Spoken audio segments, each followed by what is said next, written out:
Welcome back to the show. My name is Ola Ramble alongside Derek Watson. We're bringing you all of racing action from round number 10 of the High Tide Racing League MF Racing Designs Premier Series on Monday nights.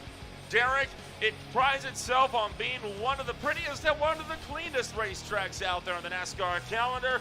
And I have to say, it's not called the Tricky Triangle for nothing.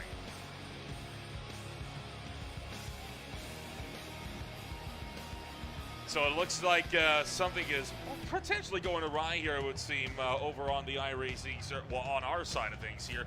But right now, everything is looking set to be shaken on up in fine order. It's going to see if we can't potentially get things sorted. I think we have things sorted now. We'll try to get, I might try to see if maybe things are sorted on my end. Derek, am I back? There you go. There we go.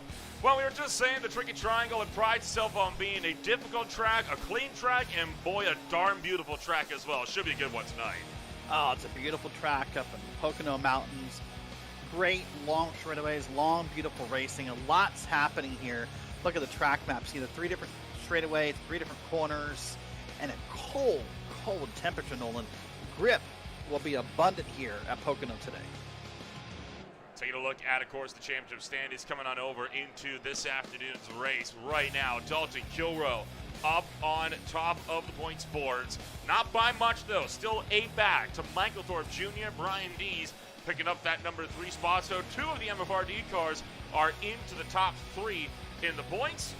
Scott Shire, Sean Williams closing out the top 5. And this championship still one that is very much wide open. Yeah, looking even down, realistically, probably through P10, Nolan. I mean, only, some of those guys not up in the 300 club yet, but with so many races to go, this thing can change multiple ways. We'll take the weeks off with a break, lots of racing, different tracks to come to.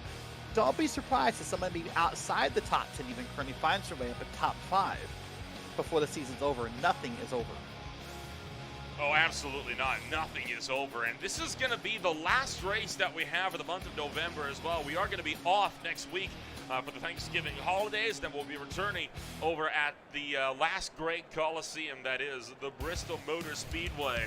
So there is still a lot of action to be had yet in the regular series season, even though we're into the second half. I got to say, though, I'm excited for tonight. I mean, Pocono so far, it's gone 2 ways. We had the race in season number 1, almost half that race run under the yellow flag. Contrast that to season 2 of the Gen 4 cars, almost that entire race run under green. We're in B-class cars, though. We're in a new quantity, and this is the biggest field that we have ever had at the Pocono Raceway with this league. How do you think it's going to go this afternoon? Oh, I mean, we're getting a lot of different reports from the drivers about how the car's behaving. A couple things we'll discuss mid-race. I think it's going to be, honestly, up to the drivers. There's plenty of grip here. There's plenty of track to use. I think it's going to stay clean. In the beginning, though, with all that grip on the track, what may happen is the drivers figure out there's so much grip, they get a little bit more aggressive as the night goes on. But, man, what's in my head? You said tonight, Pocono. We're off next week to be thankful for our friends and our family. A bit of Bristol. Could you not have 2 vastly different tracks? Remember how I said things are going to change this season? Pocono and Bristol back to back. Boy, it's like one of those things is not like the other. Oh, no kidding. I mean, to be fair, that's a lot of this season, right? I mean, it goes from one extreme to the next. No breaks in between. Well, we'll get 1 break next week at least, and the drivers get the chance to prepare themselves for what's no doubt going to be a monstrous race at Bristol Motor Speedway. For now, though, we're lining on up for another 80 laps of racing action from Long Pond, Pennsylvania. John Osborne with his first ever pole position in the High Tide Racing League with a 53.552 alongside Nick Nickerson to close out the front row. Benjamin Lacey, Season 2 winner here, brings it up at the number 3 spot alongside Michael Thorpe Jr. for GGA Esports. Dawson Guzik is back at the number 5 spot there, alongside Dustin Ping on the 3rd row. Row 4, both Brian Dees and Matthew Chastain. Kevin Foster then and Scott Shire bring up the top 10.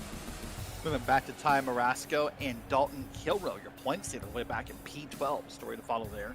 Tanner Marr and Hunter Lagoons, 13 and 14. David Lakey and Bob Berry back in row number 8. Row number 7 is Michael Keithley and Connor Gibson. And then got back there 19th and 20th, Jonathan Canfield and Larry Bell. Sean Williams, the last car to put down a qualifying lap, back at the 21st position. Austin Edstrom failing to put down a qualifying lap, took his first win of his High Tide Racing League career just last week at what was a absolutely incredible race at Las Vegas. Then, of course, it's Nick Osipek down to 23rd, Michael Ashmore 24th, Paul Satmary, and newcomer Justin Burnham making his debut this afternoon down to the number 26 spot. That's a look top to bottom at your starting grids. They're now getting this pace lap in here in their first time around under this track condition here. Man, this race restart has the ability, Nolan, to be bananas, bonkers, whatever word you want to come up with. We can see possibly 3 and 4 wide on the initial start here. Not every other start. So we'll come barreling into turn 1. And we'll see how this race turns out. I'm excited to see what these kinds of pull. They've made it an amazing show at Vegas, and I think we'll see more of the same at Pocono. One thing that's no doubt going to be interesting to keep an eye out for in this race will be pit strategies. When do you come down to pit road? Tires are so important at this racetrack, especially with reports that the car might be a little bit tighter than normal this afternoon, quite possibly down to record low temperatures for the weather here at the Pocono Raceway. All of this, though, with us about to go back to Green Flag Racing. As always, we are happy that you're joining us for Monday night racing action here on Monday nights as the iRacing pace car going to make that dive down and into pit road in the hands now of John Osborne into the Geico restart zone. We're underway. It's go, go, go at Pocono.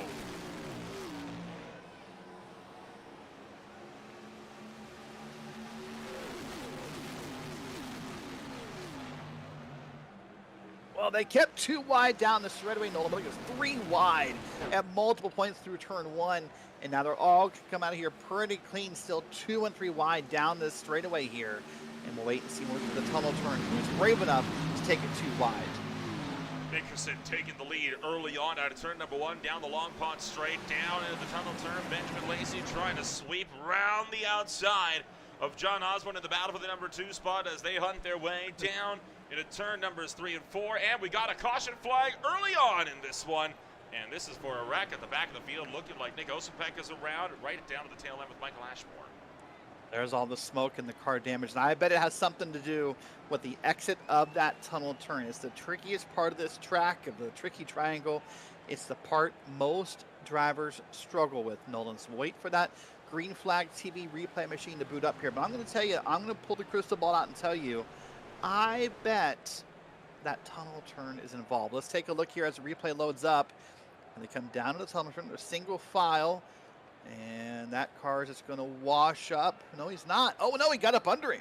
He got 2 tires under the yellow line, Nolan, and he just turned him around and around like a record baby right round.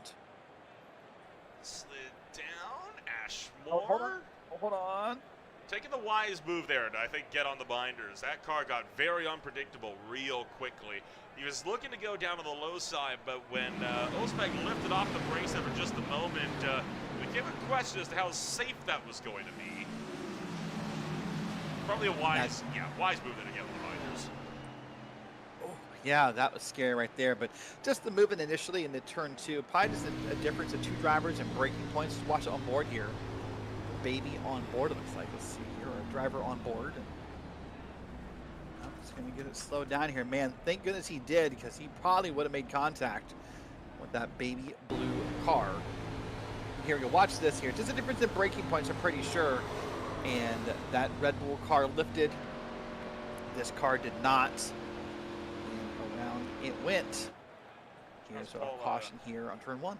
That's Paul Satmary that got into the back of it. And how about this? Pit stops on lap 2. This makes me think we're playing a fuel strategy game, Nolan. That's the only reason you come down here on lap 2. No one should be changing tires. We'll follow that and watch along. But this is all about fuel strategies. It's all about coming down here, topping off the fuel so that maybe later you're not as concerned about needing to run it dry if we get to those green flag conditions. Watch this here. You don't see any cars lifting up. Like, oh, no cars lifting up. But I can see in the background there. And quickly, we're off pit road. It'll go the way of looking like, well, Matthew Chastain got off the pit road first, but it looks like he missed his stall. Never actually got into his box. So for the cars that came down to pit road, it's Nickerson, Lacey, Osborne, Thorpe, and Foster for the top 5 out of pit road. The top 7 right now, top 6 technically, staying out. Matthew Chastain did try to come down, couldn't find his way into pit road. Yeah, I mean, listen, every ounce of fuel counts in a race. I'm not going to say it doesn't, but if you said to me, hey, do you want track position or that little smidgen of fuel, I might have taken the track position. We'd have to see how close the fuel estimates are when all is said and done. So it's going to be Guzik, Ping, Dees, Marasco, Keithley, and Connor Gibson staying out. I mean, think of it this way, though. Look at this, Nolan. Guzik up 4 spots, Ping up 4 spots, Dees up 4 spots, Marasco up 7, and then Keithley and Gibson both up 12. So they just cruised through the field by not pitting. So, I mean, tires aren't a difference. So if you have confidence in your skills to stay up front, listen, the best way to be successful is to be better than, less than, or different than your opponent. And they just did something different than their opponent. Curious if Matthew Chastain is going to be coming back down to pit road here. He did try for it once, and he's going to stay out, and they're coming back down to pit road from more fuel. Wow, this is crazy. Like, how much fuel could you have burned? I mean, all right, they must be saving the pennies and counting the milliliters or milligallons in American terms, I guess you call it, Nolan, in the gas tank to want to come down to that. That's crazy to come down again. There's going to be lots of spots swapped here. Boy, oh boy. You're going to have to hustle when they get out of pit road because we're going green this time by, so they're all going to be lining up, I think, single file on the inside of the racetrack. And luckily for them, this is a big 2.5 mile complex. Yeah. There's plenty of time to catch the pace car here. It's not like we did this at, a Vegas or even a New Hampshire or a Bristol where it's impossible. They'll probably have that pace car caught by the time the pace car exits too, I would think. Making their way down to the turn number 1 right now. I wonder if potentially, we talked about this a little bit before the race, and we were both a bit surprised by it. They're not shifting tonight. They're running 4th gear the whole way around this place. I wonder if that might help them even save a little bit of fuel there as well. Oh, of course, absolutely it will. Because anytime as a race car driver, this more so applies to road racing. Anytime you're going up and down the gears in a race car, you are burning fuel. Anytime you go down a gear and that rev limiter pings up really high, you're, to simplify it, you're throwing gas through the system. And so, yeah, absolutely it's going to help them. I'm still surprised they're not shifting. We're going to talk about that as the race goes on, maybe do some onboards and show you that, because I would have put $1 on the fact they were shifting at Pocono, honestly. So that's surprising to me. Well, Nolan, here we go. Pace car is going to come down for the 2nd time, and we're going to go green flag racing and hopefully stay green flag racing at Pocono. iRacing pace cars into pit road. We're into the Geico restart zone. Green flag's out, and we are back to racing action. We'll try it again. Try to get that green flag lap in.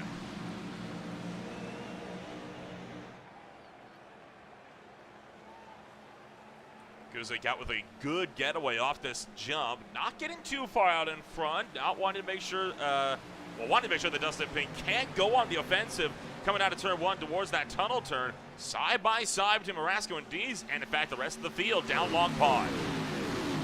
Wait and see what happens here. Now we're going to get down here into the tunnel turn. Remember, this is where we had the problems last time. See some drivers too wide. Not everyone's favorite way. Almost 3 wide, Nolan, to get to the tunnel turn. That's not going to work. And so one of them backed out there. You saw that. That red and black car backed out. Everyone looks to be through the tunnel turn for the most part. Down into turn 3. Back to the Milwaukee Mile. And we're going to come around. That's really wide up top, but it's going to help him get that momentum and carry the lead here. Carry the lead this lap. Absolutely hauling the mail down the front straightaway. Dustin Payne, can he get that right rear fender in there? Looked like he just finds an inroad. So Guzik up the racetrack. Dustin Payne back to the inside at turn 1, trying to squeeze him out towards the left-hand side. Working down the back chute now for the 6th time this afternoon.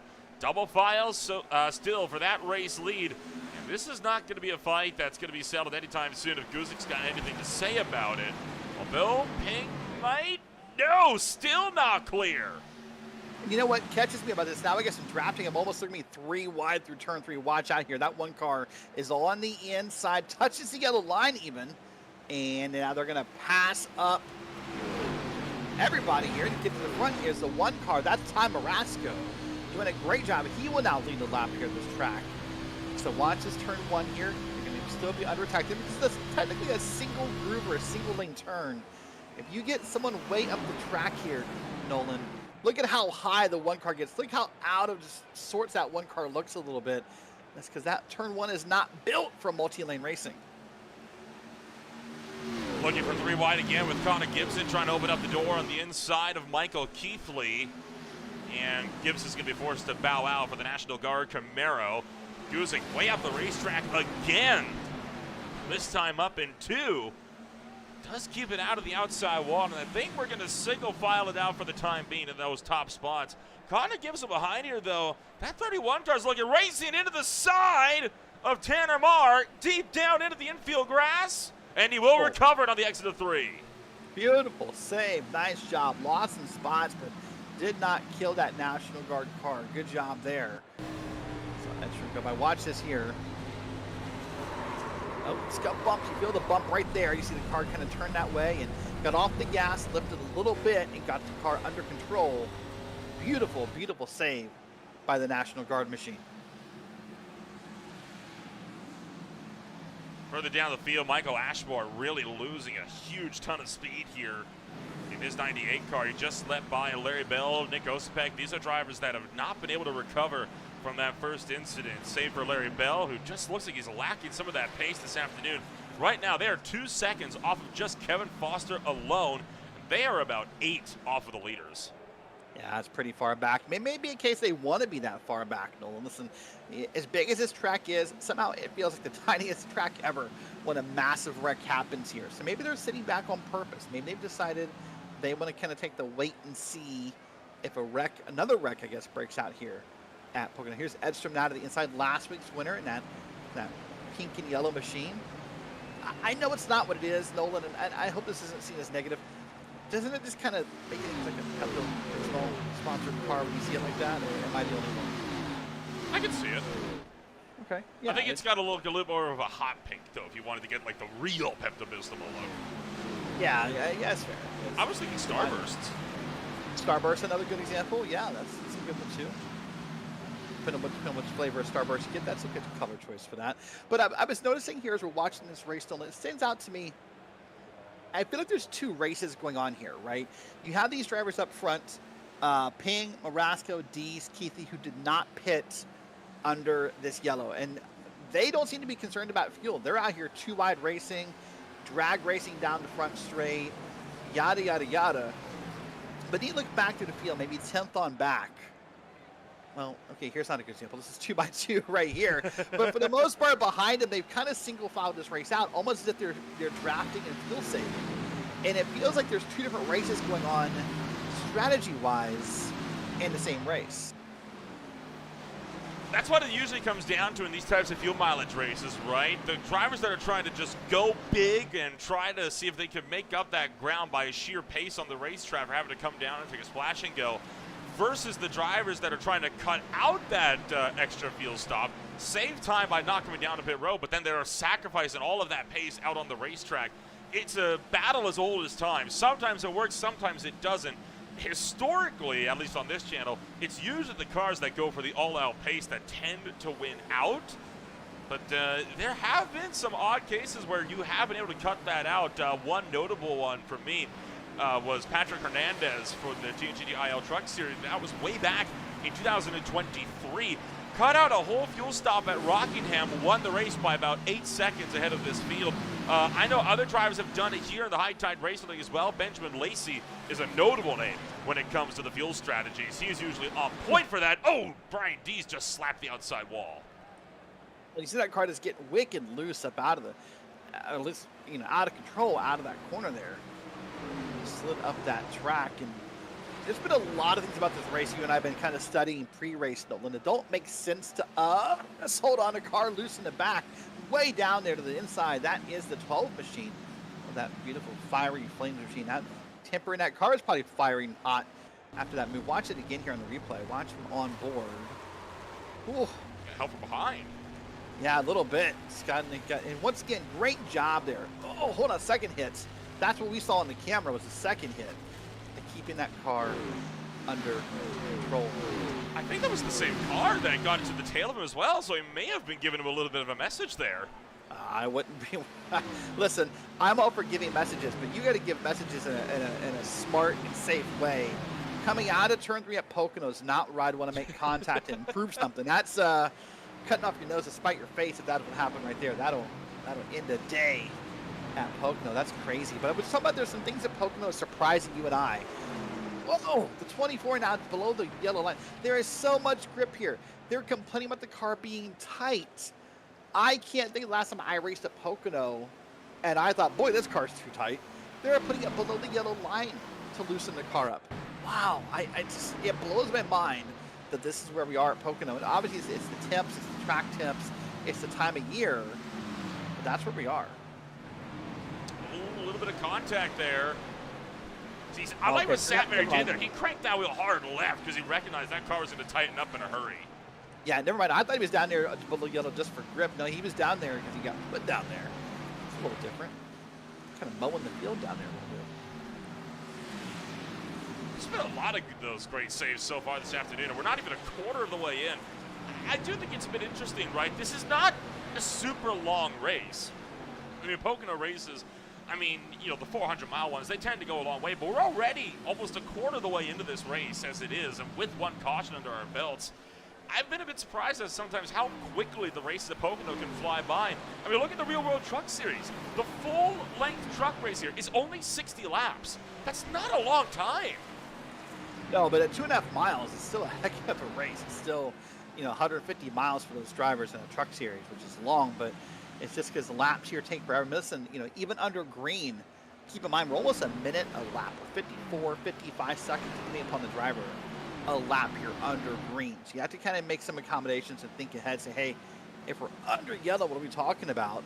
But speaking of under, here's that 12 machine. He's now getting under the 44 and try and make the pass here into turn 3.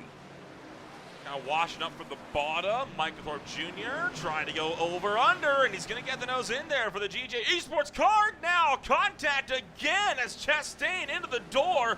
Nickerson has to scramble as Thorpe comes back up the racetrack. It's been a pretty physical opening salvo of laps here in this one. Yeah, this feels like that old adage, if you give someone an inch, they'll take a mile.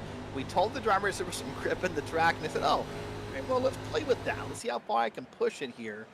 And what we can do with that 12 machine, by the way, that one with the flames and the fire, that's Matthew Chastain. Remember, Nolan, he had that horrible hard wreck last week after his wheel disconnected, some hardware failures.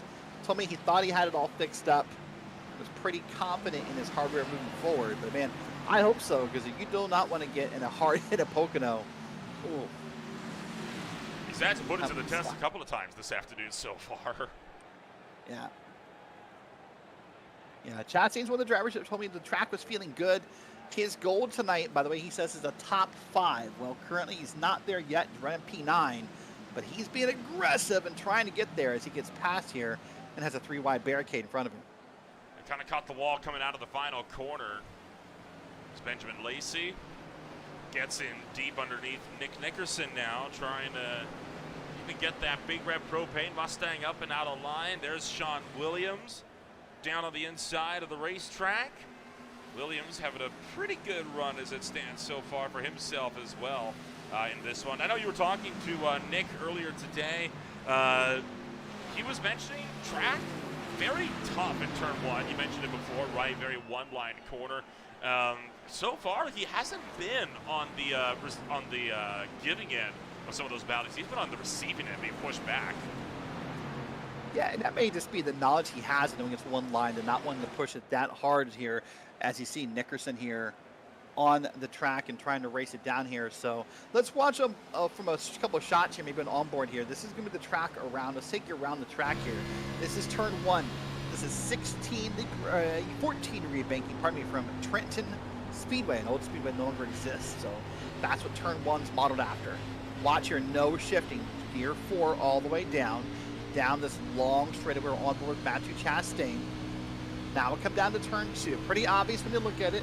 This one's modeled after Indianapolis Motor Speed. Only 8-degree banking. I've seen that corner a few hundred times before. Different cars.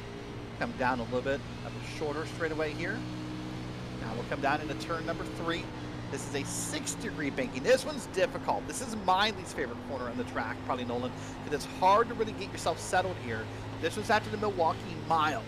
So there's a track we do race sometimes with the NASCAR series and different tracks. And by the way, watch this here one more time to come down straightaway. The only braking marker you're going to get at Pocono, right up there on the right. Those little cones in the fence. Now that's easy to see in turn 1.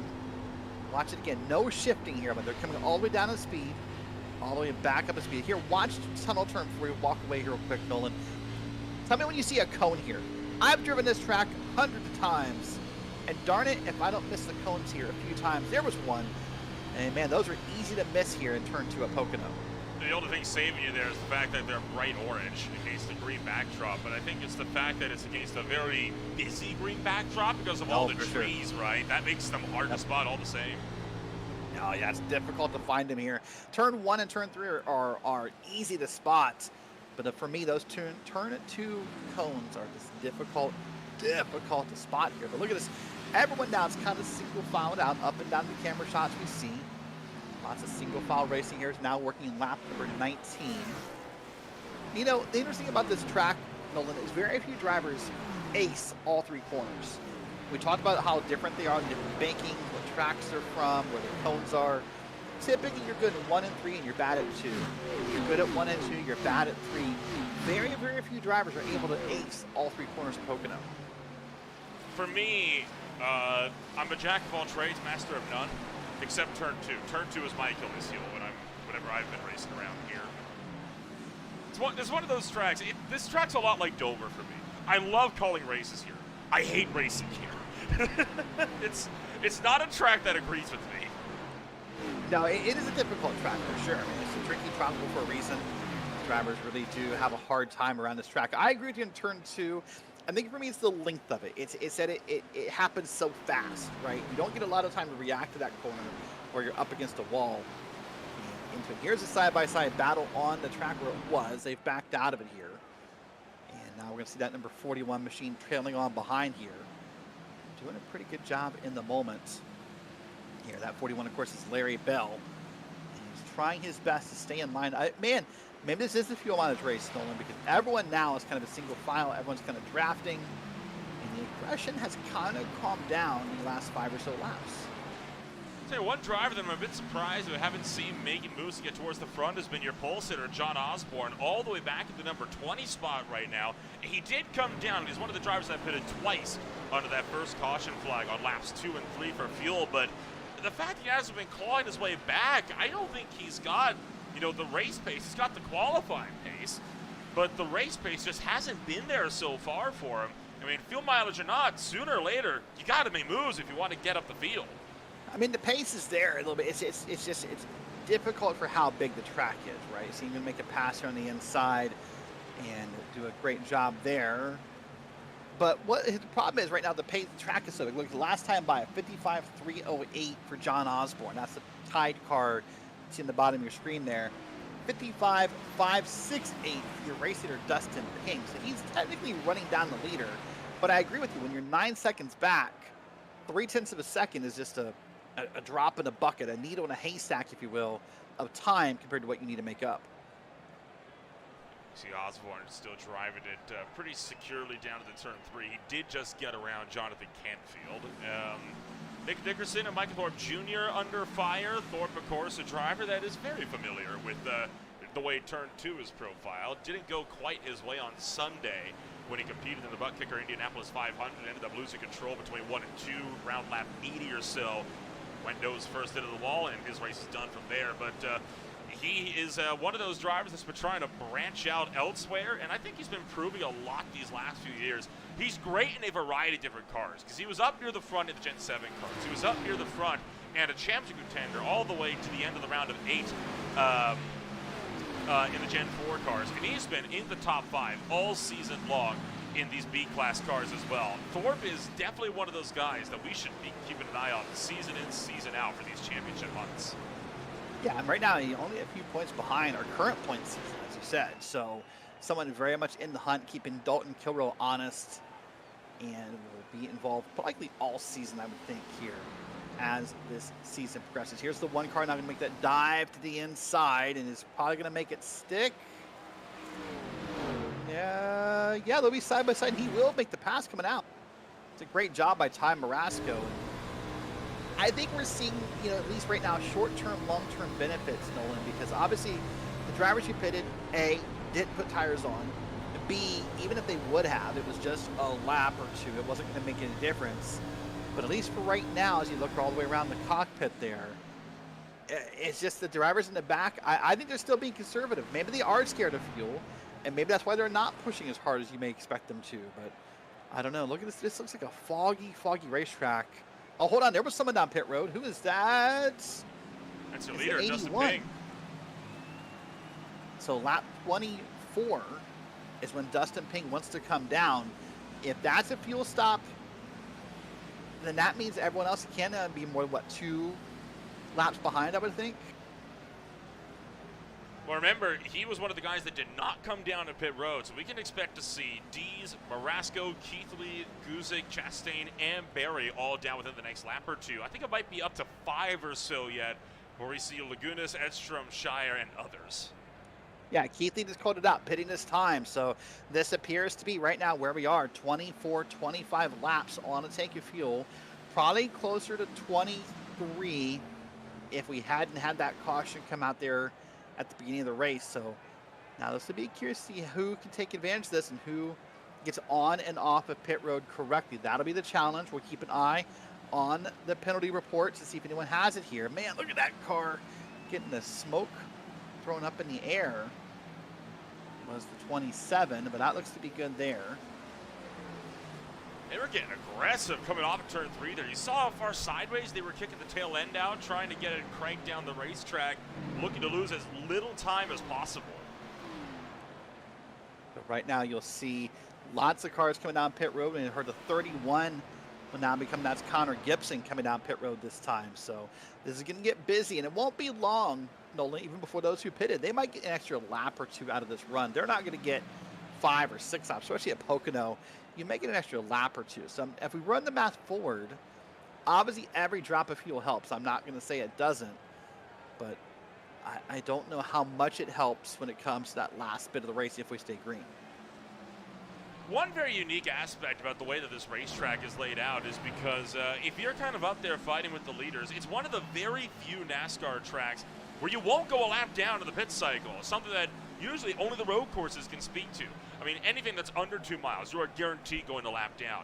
You might come out on the lead lap at tracks like Daytona, Talladega, Michigan, or Auto Club, but you're going to lose that lap before you can get properly up to speed out of turn 2 because you're having to be so patient. But because you have to brake a good bit going into turn 1, it does slow things down a little bit and allows you to get up to speed by the time you get off of turn 2 before you have to come before you end up getting lapped. It's something that could be a very strategic way to come down the pit road, especially if you get a caution.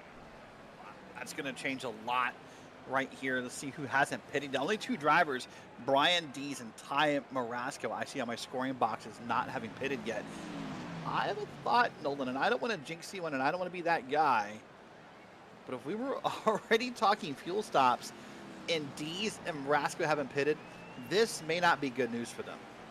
I am wondering if they're going to make it to pit road open with the caution out. And Lagunas did he manage to stay on the lead lap? Lagunas is, hold on, Lagunas, I see actually has a black flag to fix. I'm not sure why. Has some mandatory repairs. He might be involved in the caution, actually. Well, it looks like it. I mean, that right front is all sorts of bent out of shape. But it is on the lead lap, to answer your question. Sorry, I got sidetracked, but everyone scored on the lead lap here. Now, here is your 2 lead cars. That's the 1 and the 17. They have not pitted per my scoring reports. If they just went 27, almost 28 laps, and they're going to make it around pit road, that's a story for everyone else to kind of follow of how far you could stretch this. That's going to be big news. Now, doing the math forward, it doesn't cut out a pit stop, I don't think. but it probably helps with that last dash of fuel and how much fuel you need. So Dees and Barasco have not come down to pit road yet. Matthew Chastain is the only other car that has not come down to pit road yet. We are going to see everybody down to pit road except for the people that just came down the last lap or two. But I don't know, because they're concerned about fuel. If this is a fuel managed race, why not come down again, right? And it looks like they are. I mean, look at that line behind the 17. I didn't see almost anyone. Look at the pace cars up there alone by himself. Keithley stayed out. Yeah, Keithley might be the only one. He is the only one. Hey, take a moment, Michael Keithley, get your sponsors in there, because you're going to get a nice moment of camera time there. But everyone else down pit road. Now, for most of them, it's no tires. That may be the difference of where Marasco and Dees are going to get beat here, because everyone else, just picking some names out at random, Dawson Guzik, Dustin Ping, others, Delton Kilrow. Look at that big battle off pit road. It's gas only, because they just took tires like a half a lap ago. So they're able to get some consolation up at least. So it's not a total loss, but it's not ideal at least. Take a look at what happened to bring out yellow flag number 2 on the afternoon. Hunter Laguna's for sure involved, and this looks like it might have been self-inflicted here. Let's take a look here and see. This will be all by himself, way wide. Man, to smack that wall really hard for a racetrack. I'm guessing from what we're hearing from, oh, hold on. There's the caution right there on the inside wall. That's got to be it right there. But what we're hearing from the drivers, Nolan, is how tight this racetrack is. So watch this from the 27. He's going to get up the racetrack and probably unable to stop it from getting up there. And the way you know it's tight versus loose in a sense, Nolan, is look how, I guess, for back of words, look how flat the car was. It wasn't fishtailing. The back end wasn't driving the car. That thing was kind of flat, quote unquote. It smacks evenly on the outside wall. Watch this again here. Look at it. Yeah, I mean, he's trying to drive it. It's not like that was a loose race car. The back end would have hit about, a second or two, maybe a second before the front end. But that car was tight for the 27. Kevin Foster, John Osborne, Nick Osipek coming back down to pit road. Hunter Lagunas has officially lost a lap. He is down for damage repairs. Remember, no fast repairs, and that came after a decision from the HTRL administration at the Rockingham. Well, it came after the race before Rockingham, but they implemented it after Rockingham and the Charlotte Roval race. So you don't get that extra bonus here to get yourself back into contention. So I think we've just seen our first retirement of the night. Yeah, I believe so as well. So let's run through where we stand in the field here, by the way. So you see on the left side of your screen, it's Michael Keithley up in first. Dees and Marasco are still second and third. I'm a little stunned, Nolan. Those drivers should have had to have taken tires.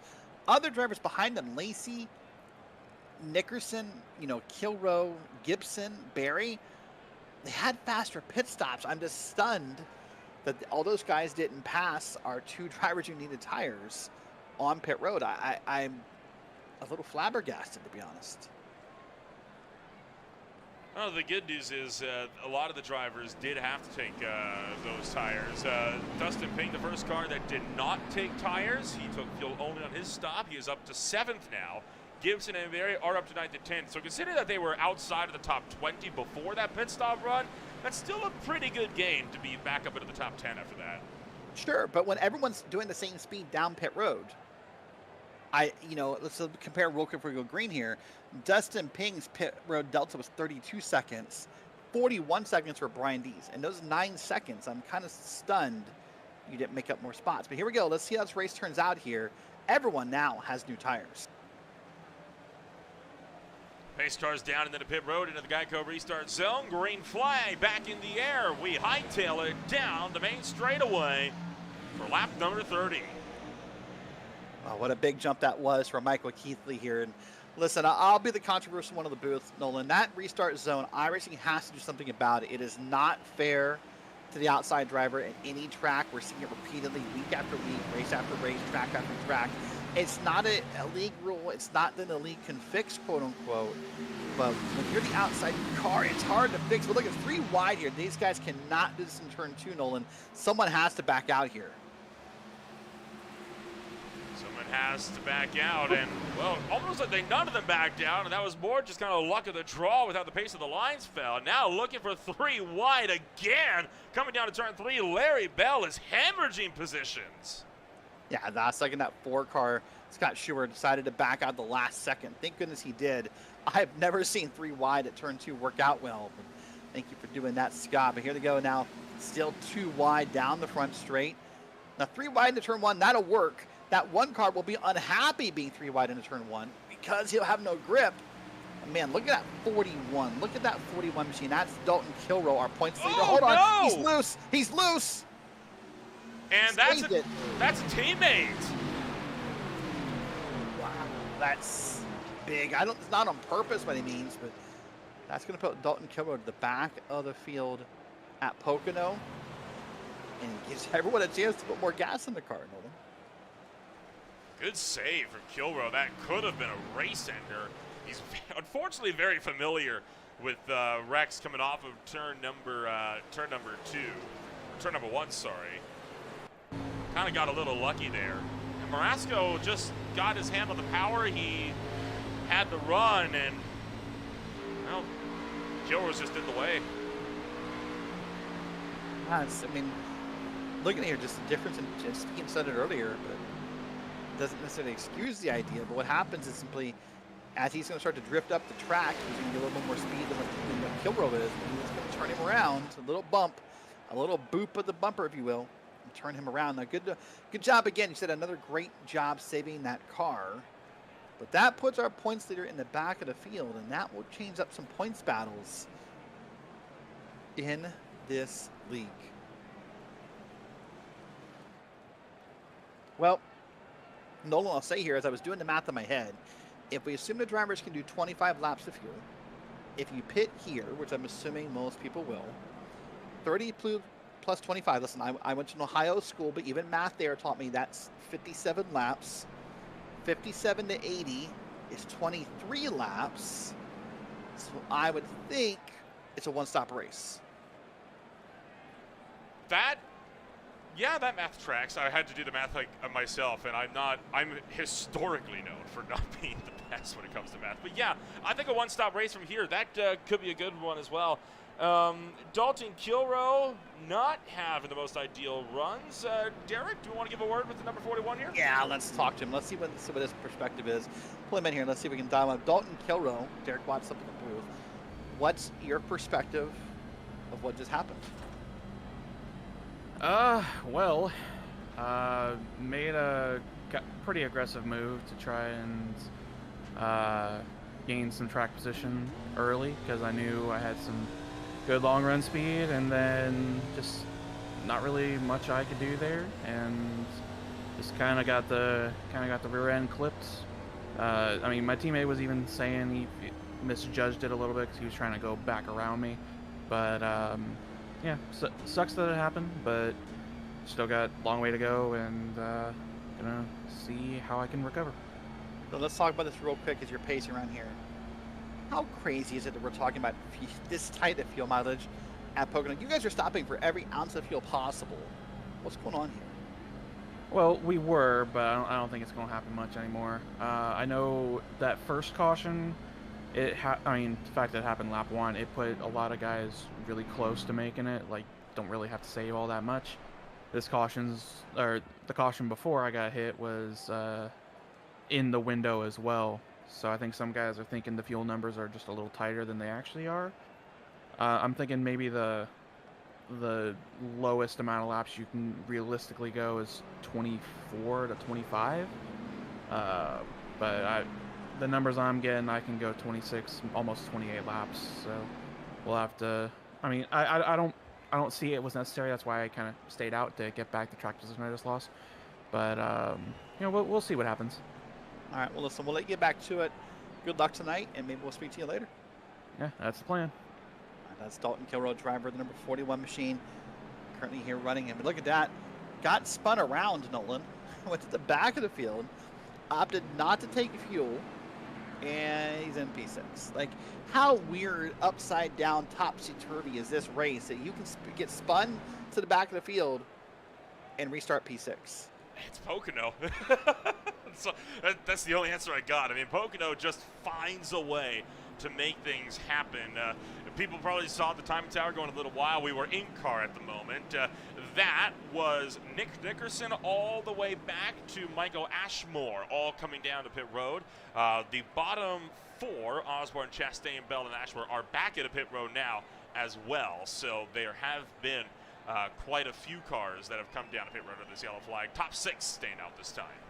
And so, to come back to something that Dalton Kilrose said for a moment, if you believe this race can stay green, which our history here has not proven that to be the case, the reason why these drivers are going to continue to pit, by the way, Nolan, is not that they're going to cut the pit stop off of this run or that they're not going to pit or anything of that nature. It's the length of that pit stop. And listen, especially for under green flag pit stops, a second on pit road, a half a second on pit road, whatever that may cause you, can be massive when you're trying to run someone down. So if you're already in the back of the field, why not put fuel in it? Why not see if you can save yourself time on what would be your final pit stop? Well, here we go. We're going to come around in here again. Let's look at it again. It's Michael Keithley, Austin Edstrom. Last week's winner, he was really marred at the back of the field, doing pretty well.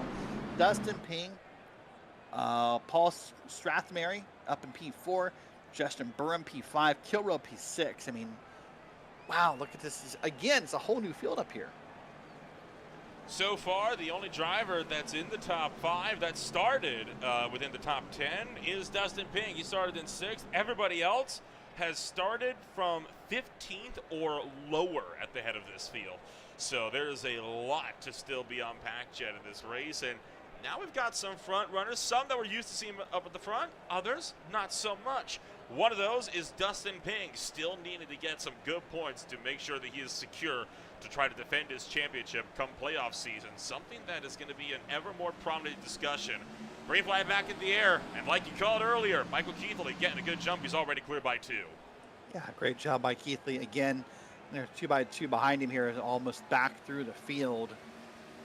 Let's see how they pre-term him. This is the biggest banking. Probably be the most aggressive to this corner, despite the fact it's kind of a single group corner.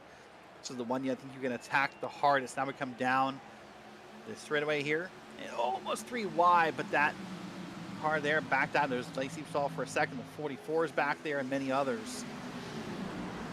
Now back here in turn 2. This is my least favorite thing to do with the track.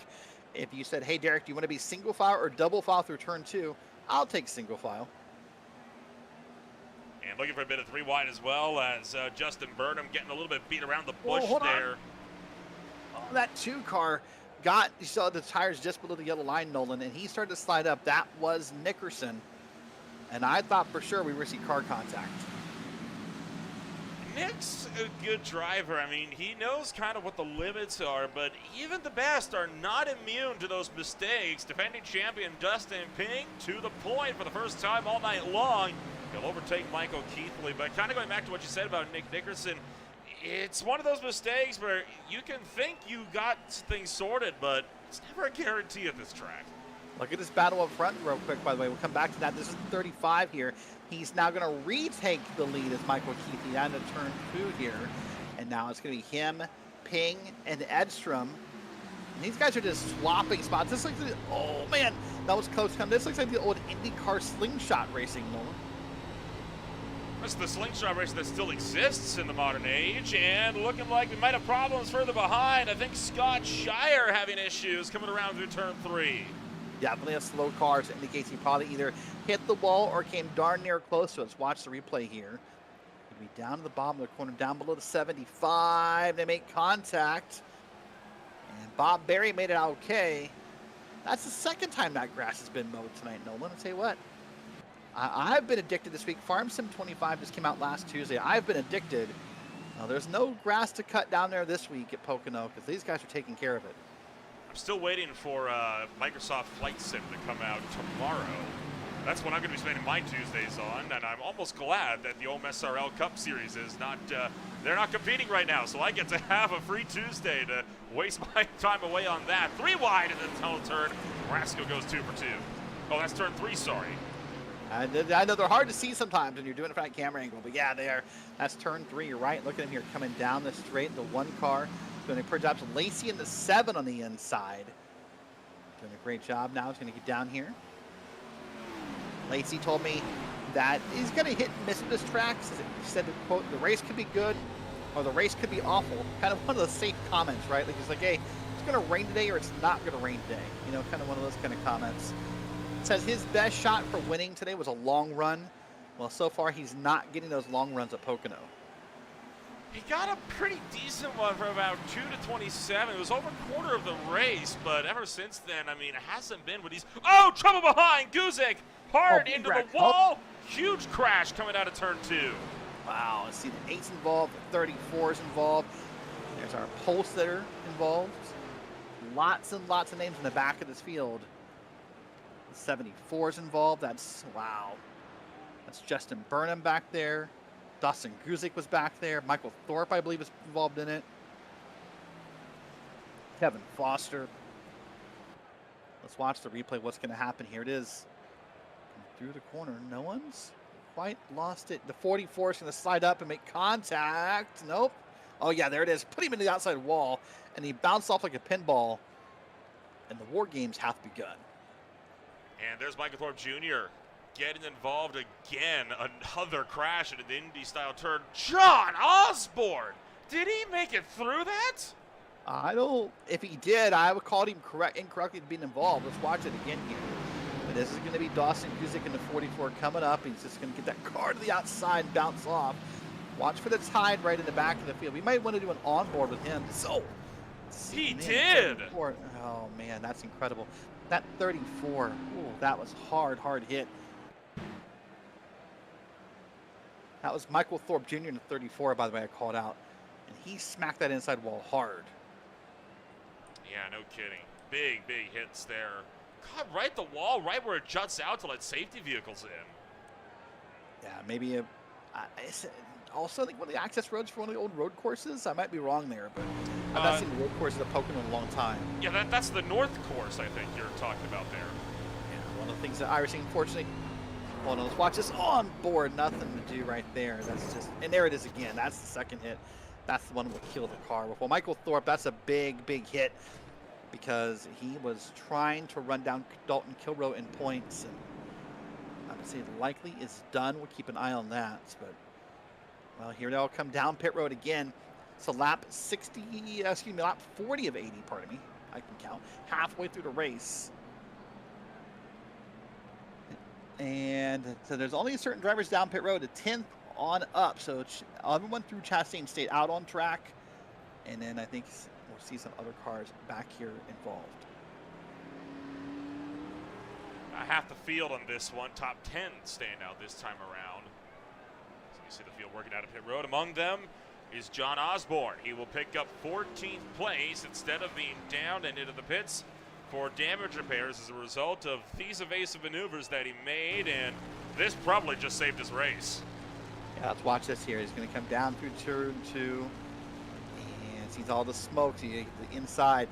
Here's the problem he faces in a way. Look at all that smoke. And look at that luck. Oh my goodness. Buy a lottery ticket, John Osborne. I was going to say the challenge he faces in that moment that it's hard for people to understand, Nolan, when you're in the car. All that smoke is not always indicative of where the car is. That smoke can be left behind. And man, he lucked out really big. Watch the 5 right there. Kicks the tail end out. The fact that he drifted that tail a little bit and had to correct, that is what saved that right rear from careening into Guzik. And it also helped him scrub off just enough speed to avoid Kevin Foster. Yeah, now what I like about what he's done here, by the way, under caution, is he came down, he put new tires on. Watch this other wreck here real quick. We'll come back to that here. This would be from the top of the car, from the tide ride. Get to the left a little bit here. Slow it down a little bit, not too much. 1, 2, 1, 3, and 4 right here. Swings to the left, going to avoid a hood of a car. My goodness, if that's not an iRacing top 10, I don't know what is. It doesn't get closer than that. I know we had one wild save that made it made our league spotlight on Green Flag TV as well. That way back in Chicagoland for a wild miss. That might rival it. Yeah, so I want to say real quick what I liked what he did, by the way, him being John Osborne. By pitting right there, he's going to come out in a great spot because everyone else who pitted around him basically had to fix damage. Osborne would come out 14th, likely with new tires, and gets to race everyone who didn't pit. Yeah, no kidding. I mean, it's a great call, right? I like what's been going on here. The strategy game has been alive today so far. And all of this strategy talk has just been in the first half of the race. We only just now hit the second half. So we'll be restarted with 39 laps to go. There's still a lot of strategy games that have yet to be played because we're not at that point where you can pit and go the distance. Yeah, I agree with that. By the way, look up front here. Last week's winner, Austin Edstrom, is back up front again. That's a name that was at one point in this race was in the middle of the field and having a hard time. Has found his way to the front. Brian Dees is up there. Dalton Kilrow is back up there. Benjamin Lacey's back up there. We said Lacey thought he wanted a top 5 run tonight. Well, he's in P6. So far, our longest green flag run remains on about lap 5 to 27. Seeing if perhaps this time around we can get a little bit deeper into green flag running in the second half of this 10th race for the Premier Series. Racing pace car will duck into pit road. We're ready to go back to it. Watch Austin Edstrom here. The green flag is out. Does not get quite the start that other people have, but still a decent start over the field here. And that'll be Brian Dees on the outside of this track. They barrel it down into turn 1. Everyone basically 2 wide minus the leader. Inside lane, of course, has the advantage here. Look at how wide the 17 got up there, and Brian Dees. Oh, well. Hold on to it. Hold on. One car to the inside. Wow. Rowdy crossed it a little bit. It's like, that's not Kilrow. Who is that? Oh, Satmary. Satmary. That's right. That's the one car. There's Ty Marasco. Now double file with Sean Williams, Nick Nickerson. By the way, not to understate it, look how the one car just kind of merged into traffic right there in turn 2 and came out okay. He just merged right in front of Nickerson and lived. That's not something you do at Pocono. No, sir, not at all. I mean, again, doing a great job, and you can really see how. One of the. That's Connor Gibson, I think, the National Guard car way to the inside. But you know, this front angle here, this does a good job of showing that fog that you alluded to earlier. We haven't talked about that much today. I mean, the fog doesn't really hurt the visibility when you're up close, but you know, if this field spreads out, that could potentially be a little bit of a worry. Where it'll hurt a little bit for the drivers is if you're coming out of 3 and there's a wreck happening in the front straight, it's definitely not going to help the visibility. But you're right, if I'm right behind you on the track, I'm probably fine with the fog. But wreck avoidance will become a little harder on that portion of the track. Let's watch on board here, by the way. This is going to be back here in P3. Team leader Austin Edstrom up front. There's a bump coming right here. Oh, buddy, that's from the first round of the restart. This is, I believe, the 1 car right there. Yeah, we're watching. That was the 24, Paul Satmary. 24, sorry. Yeah, you're good. Just went around the tail of the field. Tell you what, good save. I mean, any driver that'll tell you knows there is a lot of bumps down to the inside of the racetrack at a turn 1 all the way down the Long Pond straight. And in fact, it's one of those bumps we've seen vault a few cars up and over entering the tunnel turn. Very lucky that he was able to get it sorted before he hit those so he can navigate them without going around. Yeah, great job indeed. Now we're going to have some more side-by-side racing here. But you're right, those bumps down into turn 1, those are nasty. I've run over them before, and they're really meant to kind of prevent you from 180 down there. But oftentimes they can cause some more problems in a moment like that. So here we are now coming through turn 3. See some of that heavy fog coming through, and everyone's kind of okay here. Has the fog been getting thicker as the race goes on? I don't remember visibility from this camera being that poor looking on at 3. I think it's moving. I feel like it wasn't there. Maybe it was on the back straight, maybe a little bit. I don't know if it's moving. I didn't bring out my meteorologist license with me today, but it's definitely getting a little thicker on the front straight for sure. There's John Osborne. There's the 4 car, other cars involved. There's Scott Schuer in the 4. It's Larry Bell in the 43 and that beautiful purple machine. That's my favorite color. So I'm a little biased about the 43, but hey, that's a beautiful looking car. We're all biased in our own little ways. Sometimes my bias goes to whose name is the most fun to say. Yeah, we all have our own little weird ways of doing it, right? So we are now working lap 45. And, you know, what I'm wondering is starting to happen here is we're seeing lots of car contact, lots of people, you know, moving around the track. We've told these drivers it's all just grip on the track. And so now where the cautions are coming from this race, Nolan, it's from people pushing too hard. It's not from their cars being loose or people trying to be gentle. It's I know I can push and I have to push because everyone else is, but I'm pushing too hard sometimes. And that's probably what's bringing out these yellows. And when you get these caution strings that tend to come so close back to back to back, right, it only fosters more of that mentality, because that mentality just settle in. You realize every lap that you take away, it's one less lap that you have to race it out on the racetrack. And that's an issue that compounds itself more and more the later and later you get in the race. And now that we're into the second half, I think we should keep an eye out for that, right? A lot of that extra aggression off of these restarts, especially once we're done the final run of pit stops. Yeah, it's about 15 laps or so when we're done. As I suspect, most drivers will want to cut this pit stop evenly in half, or at least I would. Well, hold on, we're watching a battle for the lead here. This is now Edstrom and Dees. The 17 car Dees on the outside.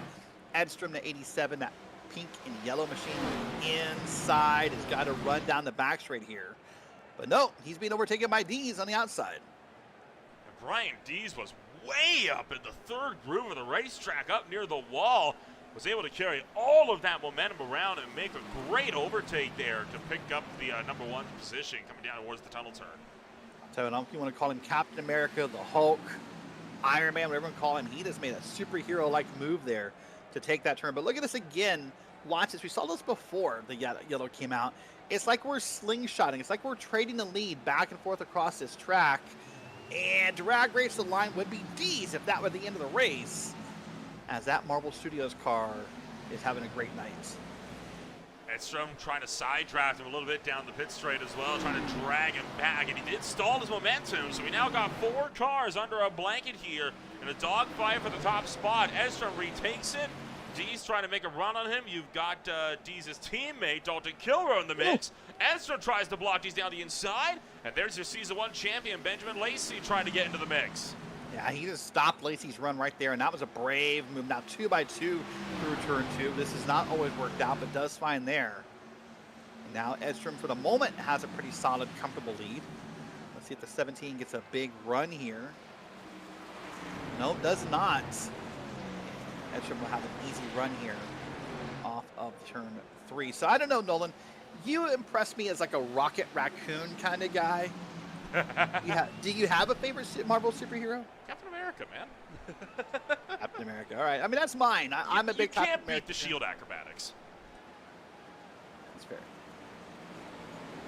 Oh, Kilrow up, finding the outside wall there in turn 1.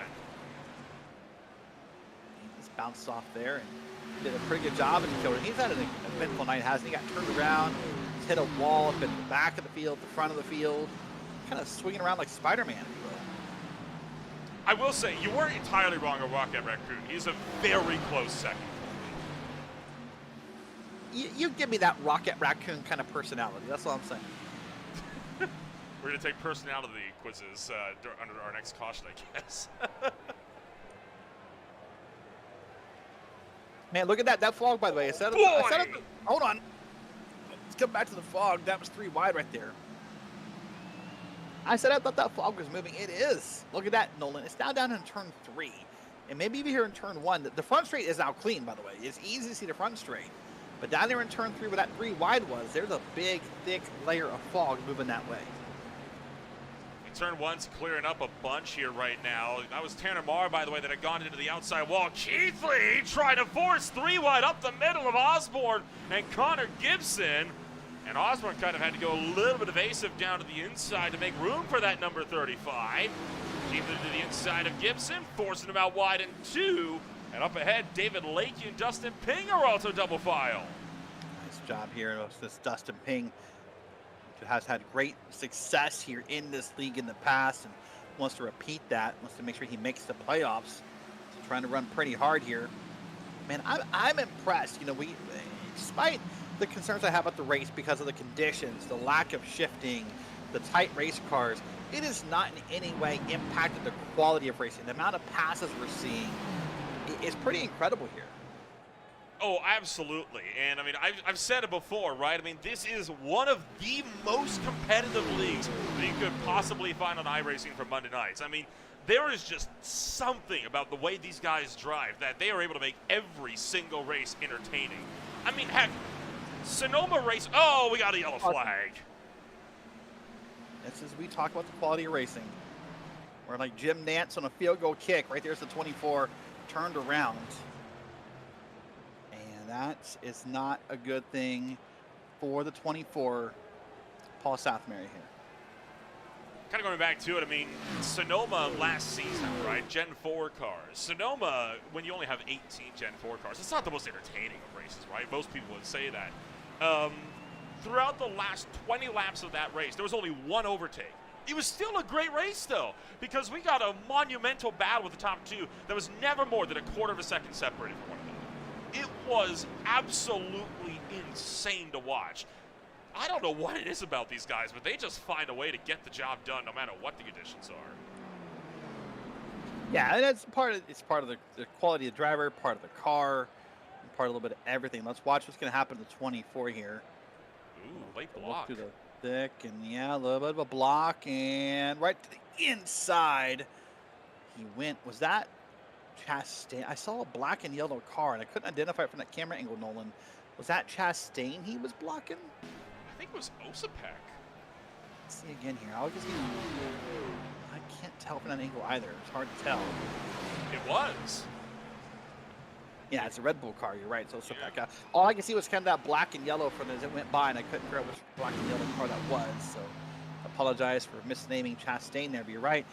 It's just like the 24 maybe didn't get the spotter call in time or thought he had more space. And boy, a few pirouettes there to finish off his night. Watch this here. Watch this. Run on him.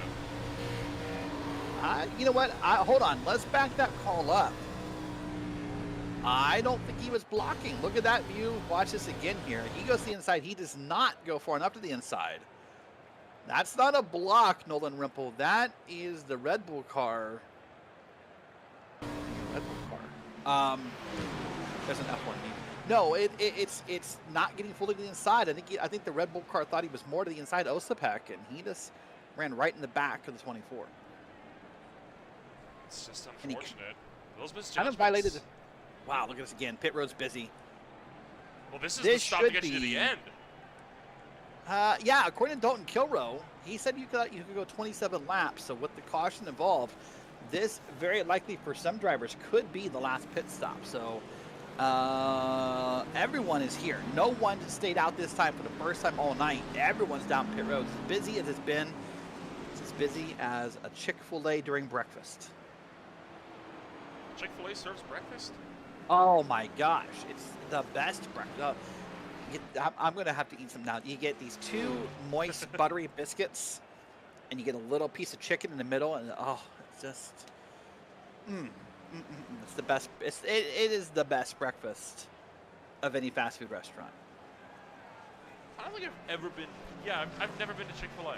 Well, you're Canadian. You have an excuse. Well, no, there's one that's about 20, 30 minutes away from my house. Okay, then you're not excused. See, I tried. This is that rule of talking too much. I tried to give you an out. I tried to do something for you. No, had to keep talking. Had to keep talking. All right, well, here we go. The 35 is up front here. This is Michael Keithley. You see the Shrek livery on that machinery. So I think it's the only appropriate Nolan Rimple I ask you, what's your favorite Shrek movie? Probably and there is a right answer here. There's a right.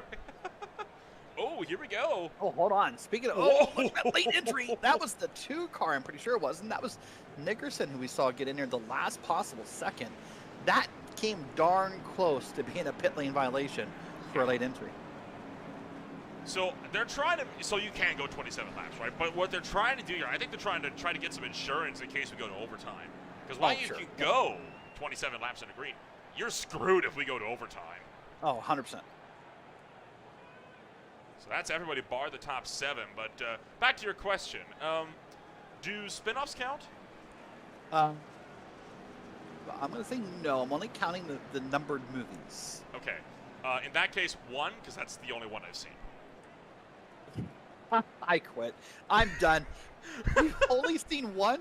I've only seen 1. I'm not a theater guy. I don't know why. Shrek never got me. I liked the first movie. I will give it credit for that. Tried to watch the second. I don't know. There's something about it. I just couldn't get into it. I can't explain it. I love the Puss in Boots movies, especially the latest one. Those were awesome movies. You watched 2 and couldn't finish it. You know, I talk about sometimes with my friends about there being chemistry in broadcast booths and how important chemistry is. I have no words for you. Like, I am like it's like up is down right now. Like, you don't eat like well done steaks, do you? Like this. I mean, we gotta have a talk here. God, Like, no. okay. Oh, well, you say God knows if you're not like, oh, I've not seen Shrek. Jeez Louise. I hope this race gets better because I am, man, oh man. It's been a good race. 2 is the right answer, by the way, just for the record. 2 is the best Shrek movie. We're asking the drivers post-race, and they're going to tell you Shrek 2 is the best Shrek movie. I might have to rewatch it. Yeah, never saw the 3. Well, apparently watch it in your case. Reflex back in the air. So speaking of Shrek car, here we are, green flag. Green, just like the ogre, is where we are. Look at this beautiful run here. Brian Dees again to the outside on restart. Dees and Chastain double file. Brian Dees taking a bit of a higher line, higher arcing line. He really is good though at rolling that momentum through the top shelf. Yeah, and I'm surprised by it. Remember, we talked to Nickerson pre-race who told us he thought turn 1 was a 1-lane turn. Well, Brian Dees has proven that wrong time and time again by being up that high here. But now he's under attack here from Matthew Chastain. And oh, now Chastain's loose, and he's going to lose some spots. But he stays off the wall, so he'll only lose, what, a spot out of that somehow? A great save. 3 wide behind. Tanner Marr forced to yield. He was in the middle of Chastain and Benjamin Lacey. Now Lacey trying to go around the long way of turn 3. While Marr is getting to drive down the front stretch. Michael Keithley with the lead. That might not last long. He looked for it. Is he going to commit? He is going to commit down to turn 1.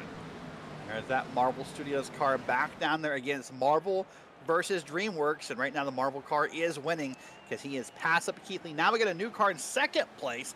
That's David Lakey up there. And David Lakey having a good drive as it stands as well. He's running good in that number 2 spot, sorry, as it stands. Nick Nickerson to the inside of Keithley. Really forces the issue, and he'll clear him out of turn 2. Great job here keeping that car clean and pointed forward as he got really, really close there. As now you see that fog again. It's moving further back into turn 3. So maybe as soon as it'll be gone, so it's kind of moving its way off the racetrack here. So maybe by the end of the race, it'll be a nice, clean track, clear track to race on. But again, Dees now leads here. Got Lakey up P2 and doing a pretty good job here to look back to the field. I mean, there's that Shrek car. He's kind of fallen back as the 35, and maybe just wanted to set himself up for a longer run. I don't know. And Keithley dropping down towards the tail end. A few cars getting a little bit crossed up, coming off of 1 down the Long Pond straight. Ping side by side with Nickerson as they make their way down to turn 2. Even further behind, there's still double file kind of throughout the mid-pack as well. As you can see, Scott Shire and Tanner Marr going at it. Yeah, and that's the beautiful thing about this league. You kind of started to hint at before I think the yellow flag came out a few laps ago, is how great of a league this is. And part of the reason why it's great is there are battles up and down the track. Sometimes the hardest part about broadcasting, you know, as you and I both know and our colleagues know, is not what to call because there's nothing to call. It's what to call because of how many things there are. Look at this. There's a battle right here. This is Lacey now trying to make a pass. There's Matthew Chastain now wants to kind of use that draft, and so he can also get around. 35 is way up top. Top shelf with a track up there where you keep the Chris's presence, and man, he held on to it. You look back to the field, there's more battles going on. Edstrom's back there, you know, Kildo's back there, Larry Bell's back there, Tanner Marr. there's so many different battles going on back here that at times it's hard to pick which one to talk about. Man, I don't know what happened right now, Nolan, to the 35, to Michael Keithley. But he is sinking through this field fast. He's now on attack number 1. Then he's going to have, I think, Sean Williams and the 4-car Shire behind him. This is not the correct way to go. No, absolutely not. He needs to be working his way forward. Now, to be fair, for Michael Keithley, this is still a good outing for him, right? I mean, he is still +8 on the day, and he would be +7 if he was dropped back to 10th. So it's not like he's necessarily had a bad race, but it is not the highs that car has had throughout the first half. No, and listen, here's what happens likely in that 35 car right now, is you can use all the stats you want. Yeah, he's up in spots, or he's having a good run, he's +6, but in his head, it's, man, I started first a few laps ago and I'm sinking. Those negative thoughts sink in, that little bit of doubt sinks in, that frustration sinks in, and all those can lead to more mistakes if you can't manage those as a driver. You can't let the thoughts get to you. You got to keep focused on the big picture, right? You got to make sure that you're still going to be there to try to contend for some of these spots at the end. It's not over. We're still a good distance out from the end of this race. I mean, we're only just now hitting lap 60. It's 20 to go next time by. This race is still far from over.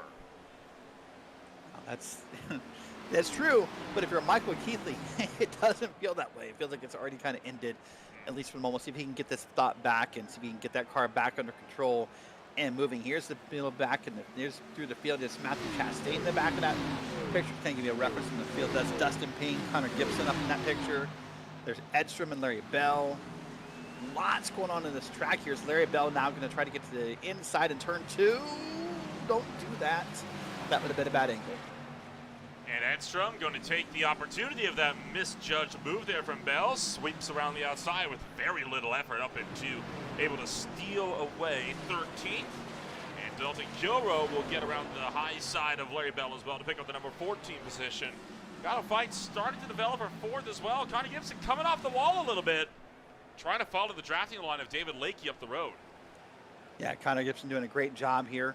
Let's see if he can make something happen. It's way to the inside down here in the bottom of the track. Or excuse me, Ping does, pardon me. And I think Gibson's having it. Ping gets down there to that yellow line and gets a great run. But it looks like right now, when you're having a problem, Nolan, you see this time and time again, if you get to the bottom of the track, you're having a hard time tracking out to the wall.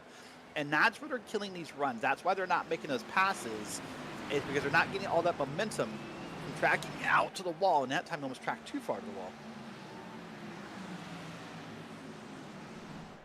Now Lakey Gibson still looking to fight it out. Dustin Ping, defending champion, trying to find a wall contact, nearly getting right rear hooked hard into the wall out of turn 3. Gibson did glance off the fence. That lets Chastain get up into the top 5. Very close there though to getting yellow number 6. Yeah, Gibson has had to back out and decide to live to fight another day right there, because that was about as close as we've seen all night. Let's ride on board for a moment with Gibson. Now you see he's got the car to the outside. That's the 12 Chastain. They're going to be even up down the back straight here. Man, for all you can say about the inside lanes here at this track and how cool they are, time and time again, the outside lane is dominating this race. Yeah, no kidding. It has been great so far this afternoon, and that's part of what's allowed for this race to remain so compelling all the way through. You see Payne now to the inside of David Lakey, trying to make a move up there as well. Payne trying to fight his way to a podium. I believe this would be his first podium throughout season number 3 as well. Sometimes that's just a mountain that seems hard to achieve when you get this far into a season. You don't have that. So when you get there, though, it can just kind of cause the tidal waves to open. And from there, it's easier and easier to accomplish it. Again, it's that first top 3, that first win, that can seem insurmountable here. But look at this beautiful battle here. This is Ping, the 81, and Lakey, the third, the 84. This is battle for 3rd and 4th on your screen. But the more they keep battling, Nolan, and if they keep battling that hard, then there's Chastain, there's Gibson right behind him. They will enter that fight very quickly. And confirm this would be Dustin Ping's first podium of season number 3. The closest he's got to was a 4th place finish. That came from the Darlington Raceway just last week. He has got to quite a few top 10s otherwise at the Roval, at Kentucky, Chicagoland, Indianapolis, and Las Vegas. And then failed to finish in the top 10 at Rockingham and Richmond, failed to finish at all down at Daytona. It was not an ideal start to his season, but he's been doing a good job to try to bounce back at least.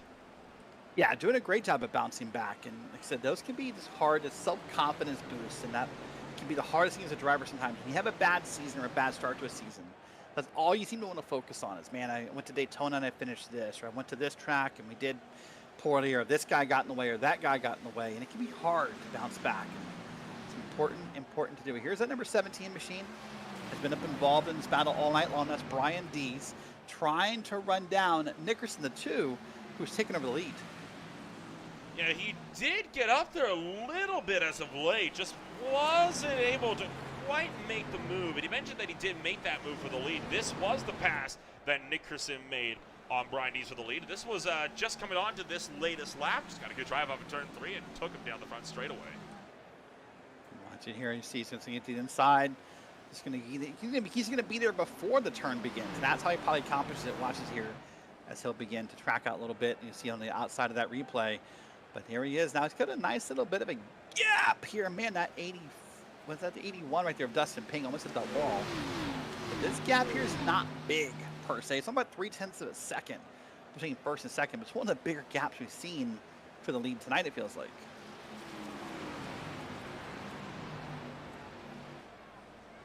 Right now, you're not even wrong. I mean, that is one of the biggest leads we've seen tonight, but the fact that it's still not a lot, again, it's a testament to how well these guys have been able to race this track in, changing conditions and difficult conditions, and still put on one heck of a show. Still got a lot of drivers tucked up down through the field as well. Austin Edstrom looking for the inside of Sean Williams down the pit straight there, right behind Scott Shire. This year, the lone side-by-side fight on the racetrack. Quite a few cars started to lose a bit of touch down to the field. Yeah, this one's surprising to me. I told you earlier that I said, hey, some drivers may want to, lay back just in case. They're like that old super speedway Daytona Talladega style. But we're getting a little late in the race for that. Like, we're getting a little long in a tooth that strategy to work here. I mean, hey, I guess one more wreck and you're back in it. But when we are now 15 to go, you got to start thinking to yourself, boy, was that the right call? You got to start to wonder here, how that's going to work out. John McCandless gets around Nick Osipek. At this point, you have to wonder if this is perhaps just on pace. Quite a few of these cars are damaged from the incidents earlier in the race. I'm still surprised I haven't seen more from John Osborne tonight. I mean, he took pole position, his first ever pole position with the High Tide Racing League. He's been up at the front in quite a few races. So to see him this far back, it's shocking to me. It is shocking. I mean, he also was the fastest in practice for what that's worth as well. So it wasn't a fluke to get that pole. He got up there and did it in practice and in qualifying. And it's had some moments in this race. But I think, had that amazing avoidance. It's happening to kind of get marred back in the field. I bet he regrets if he could go back in time, whatever it's been now, I think an hour plus. If he could maybe not stop that first time, Nolan, he'd probably stay up front. But hey, real quick, Jonathan Canfield, you mentioned him. If we can put a focus on him, I want to say congrats to him, celebrating his daughter's first birthday this coming weekend. So congrats to Jonathan and family on the birthday of the 1-year-old, a big accomplishment there. So he said his time's been kind of split between practice and everything else, but good for him and congrats to him. So quite a few additions to the High Tide Racing League family. I think Michael Ashmore, they recently had a kid as well throughout the past season or so. So there's been quite a few additions to High Tide Racing League family members, which is it's nice to see. Yep, got to start recruiting early, don't you? Yeah, that's going to be our next question. How long before you put that kid in the sim rig? Yeah, give him a headset, and steering wheel, and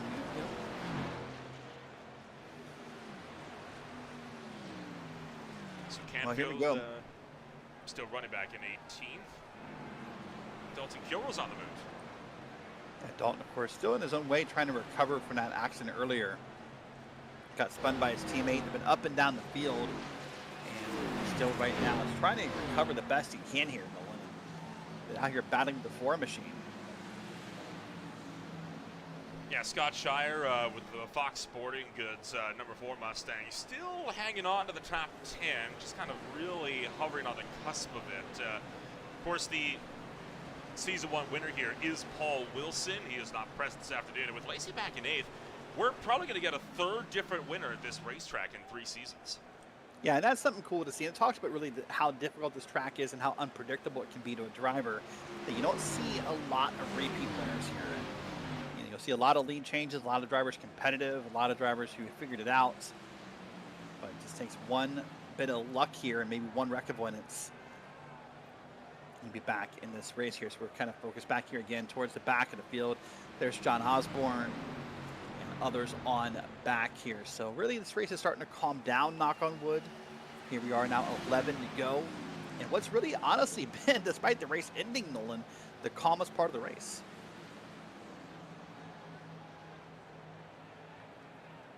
This is, usually it's the other way around, right? It starts calm, but then it gets more aggressive towards the tail end. This has really kind of gone the other way. It's been really aggressive at the start, and then we've been kind of just seeing a lot of people just kind of, taking some breathers, being a bit more conservative here at the tail end of this race. I think they've had a few cautions, right? They want to kind of get this race in the books at this point in time. It's interesting, right? I mean, we had race number 1. At this track. It was a bit of a caution fest. Again, almost half the race, 30 minute laps under yellow. I would say race 2 we had here for season number 2. Oh, Dustin Pink couldn't make the distance. He's in a pit road, and he's not the only one. Wow, we're 10 to go, and people are pitting. Per the math we were told by Dalton Kilrow, unless these guys underfueled the car or something, I have some questions. I don't quite get it because I thought we were told 27 laps and these guys pitted with what, like 20, 25 to go. All right, well, they're going to come down here unless we're putting tires on. Let me check one thing real quick here. Let me keep an eye on. There's no indication of blown tires or anything. Yeah, I don't know. So we'll see if that continues to be a trend. I saw Dustin Pink come down. I'm curious if anyone else wants to take that ride down to the left hand here to get to pit road. I'll keep an eye on the radios as well, but I was caught off guard by that pit stop. Kind of going back to it, right? I mean, yellow flag, well, season number 1, we had quite a few yellow flags. Chastain's now down in the pit road. He was running to the top 5. Season 2, there was only 2 cautions. I would say that was one of only about 2 or 3 races last year. I would really say a bit mundane almost. Field got really strung out. Passes are hard to come by. There was one point nobody was in like 3 seconds of each other. There's only 18 of them on the racetrack. Lacey really pitching it, Austin Edstrom. This race has been kind of the happy medium between those two, right? We've got a few. We've got some long green flag runs on them we've got right now. So I'm starting to wonder if some of these drivers know they're concerned about making it to the very end, so why not pit a little early and get it done with versus, being scared of a late race caution. As I guess what they're worried about. Pitting at 10 laps to go seemed a little early with respect to those guys. We don't see a lot of drivers doing it, so I'm just curious what the call is there. Maybe I don't see. That's part of the fun of strategy, is learning what you don't know when it happens. There's Matthew Chastain back on track. There's another car. That's the 84. He's now down pit road. That's David Lakey. I don't think they can go the distance. I think everybody's going to have to stop again before the end of this one, except maybe the MFRD guys.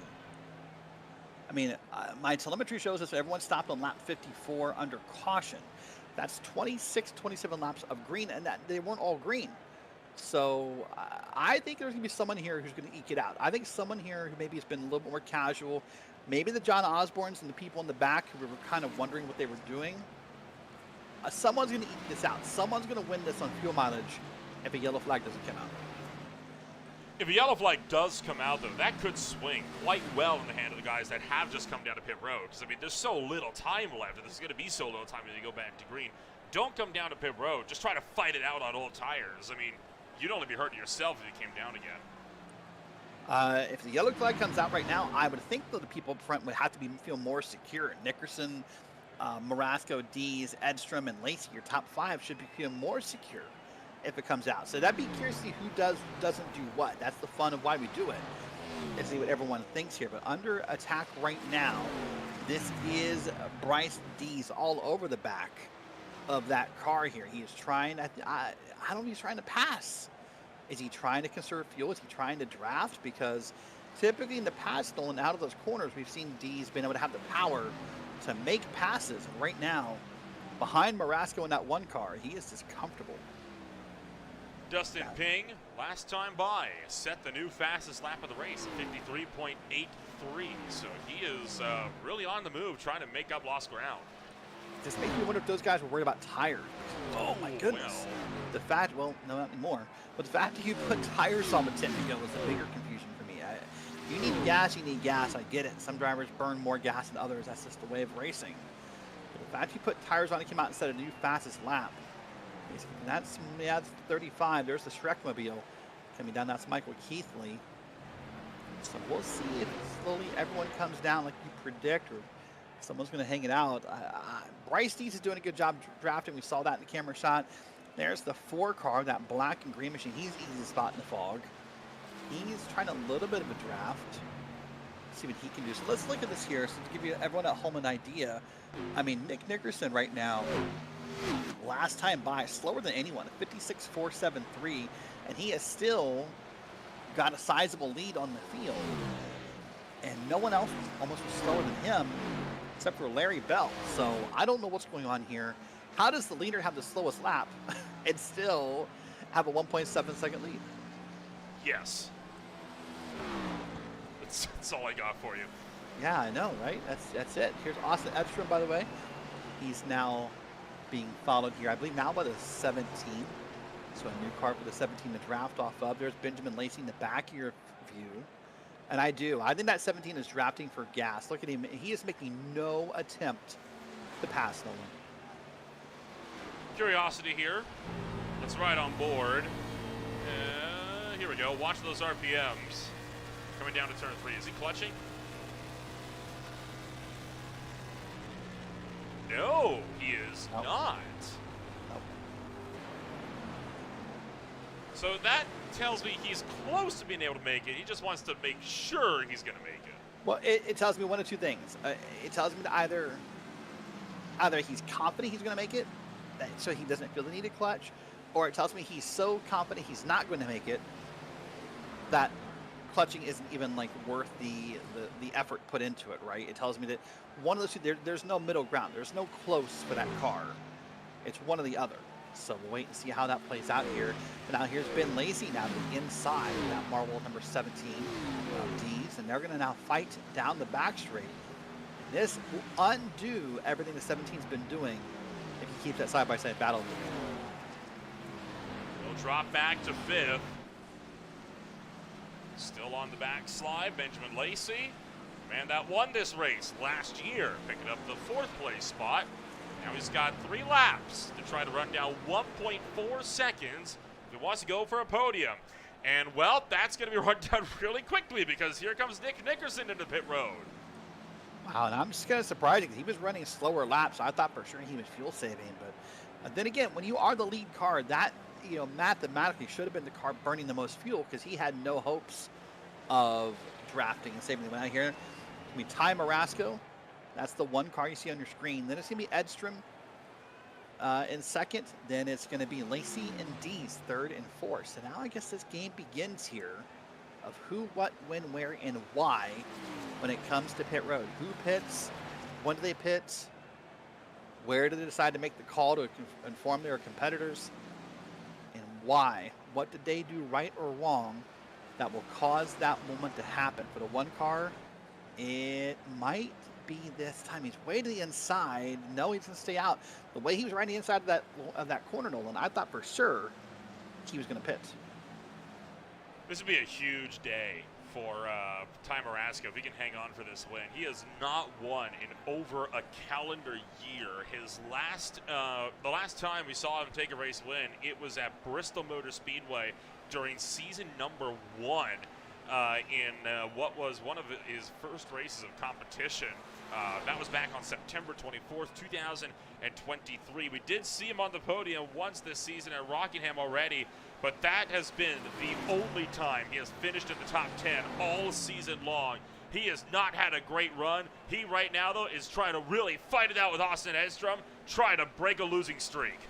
Well, you talked about there not being back-to-back winners so far at this track recently, but there's about to be a back-to-back winner possibly this season. Remember, Edstrom rolled the dice and won last week in Vegas. Now wants to try to make a lucky move here. Here we are, white flags in the air. 1 lap left to go. Austin Edstrom, does he have an answer for Ty Marasco? They've tangled already a couple of times throughout the few races that Austin Edstrom's been around. Austin's got to the third, he's got to the first. He is now trying to see if he can't take back-to-back. He did find the wall there. Out of turn 1, down Long Pond. Down towards turn number 2. That might have been the mistake that Marasco needed to hang on. Edstrom looking low into turn 2. Final straight before turn number 3. It's going to have an answer for him up in turn number 3 here this time by. Does he put the bumper to number 1? Oh, yes, he does. Leaning on the tail end of the DQ Mustang. Ty Marasco off of turn 4. Hangs on. The losing streak's over. Oh, he's turned. They're both cracked for the win. Who took it? I think Edstrom got him. I think it is Edstrom. Oh, Wow, that's going to be under review, I would think. That. Wow. What happened? He had it won. All he had to do was just pedal it off of turn 4. What happened? That's going to take a couple replays to figure out. Is he's still sitting there in disappointment in the middle of the track. And wow. You see car still avoiding him. He's just sitting there mad, fuming. I don't blame him. No, like Austin's not moving either. I mean, they might be trying to debate who won this thing. those cars might be dead. They might not be able to move with how hard they both hit the wall. Let's watch it again here. Out of 4. You see there's I saw a bit of a bumper, I think, before this camera shot. Now they're going to come down and watch this here. Edstrom's going to come to the inside, and I think the one's going to try to block. This is not on Edstrom. The one throws the block, and now watch this here. I mean, watch if you slow-mo it down, because he hits the inside wall. Edstrom does not. Wow. And that's your win. That is unbelievable. Oh. I'll be honest, Nolan, at first I wasn't sure what happened, and I wanted to be careful not to say too much, but based on that camera shot, unless we can see a shot of Edstrom bumping him down the straight here and getting him loose, which I don't think exists, that's on the 1. I feel so bad, but I mean, you did that to yourself. All you had to do was just go straight. You had it won. Well, let's watch this again. This is the ultimate view right here. Out of 3. You see the move He here. ran out. He ran out of fuel.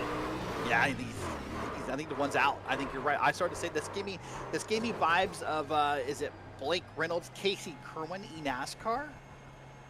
Yeah, that's what it is. I think you're right. I think he's out of fuel, which is also why he didn't move. Tried to block. Watch this here. Watch the tachometer on the car here. Right there, he sputtered. Yep.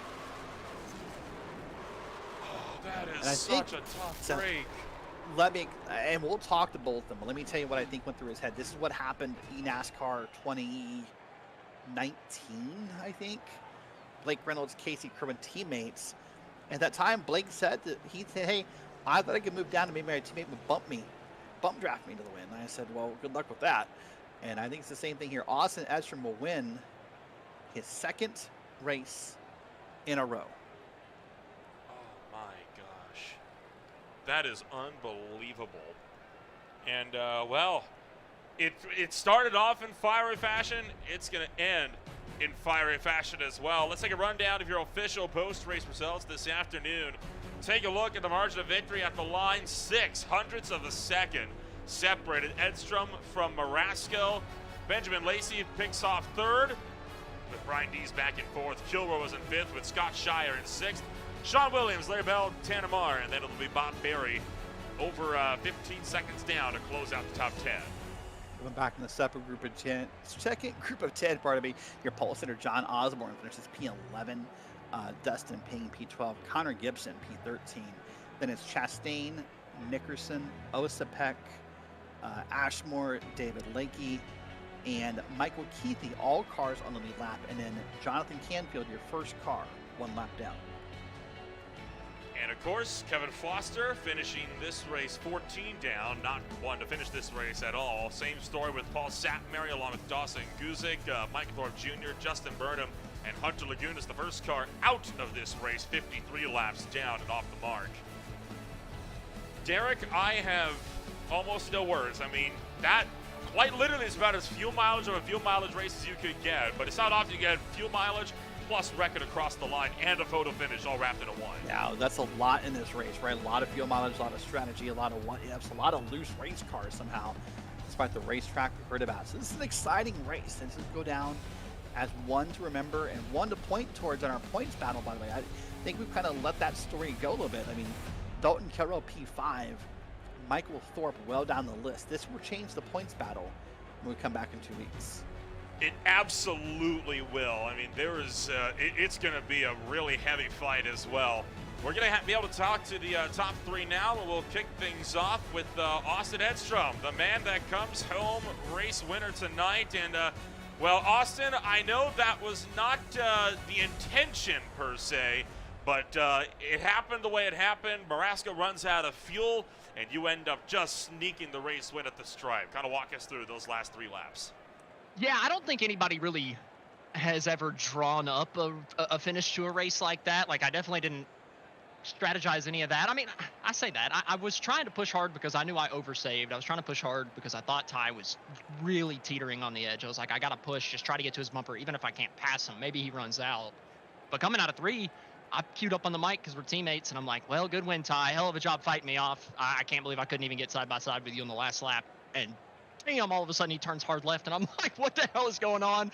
I just try to rip the wheel right and slam the gas because I was like, all right, I need the back end to turn back around and try to get me turned towards the start-finish line and just hope I beat everybody else. And I think I did by 0.06 of a second. So I got a little lucky tonight, but hey, you take those.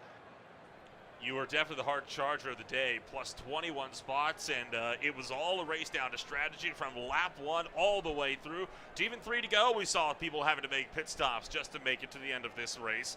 They kind of talk us through your strategy run as well, because, I mean, having all of these different strategy calls being constantly disrupted by the 5 cautions you got this race, it's no easy feat.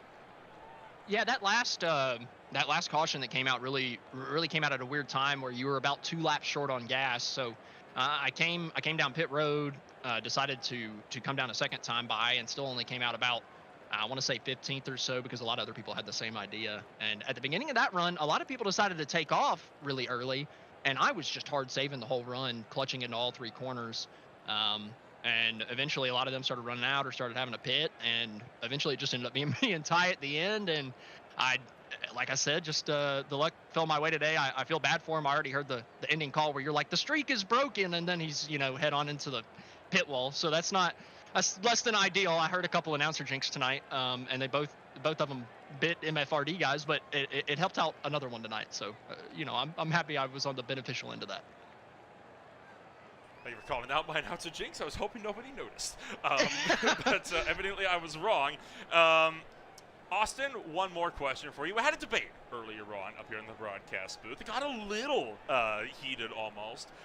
So we decided to put it down to the drivers that were voting, I guess, amongst the top 3. Which Shrek movie is best? Oh, man. Wow. I'm going with the original. I just love the original so much. Ha! I'm not alone! I'm not alone, Derek! Okay, hold on. You're alone because Austin Edstrom, have you seen the second Shrek movie? I have. I've seen the first 3. Yeah. Sure. Yeah. And the Puss in Boots Christmas thing or whatever it was. And you didn't stop halfway through the second movie and turn it off, right? Look. That's what Nolan Ripple did. Oh, that's bad too. Look, like, dude, all that runs through my mind whenever I think of Shrek is that I need a hero, and you know what? That's just the whole series is too iconic. Just he doesn't get it. He's not seen the second movie. He has no idea what you're talking about.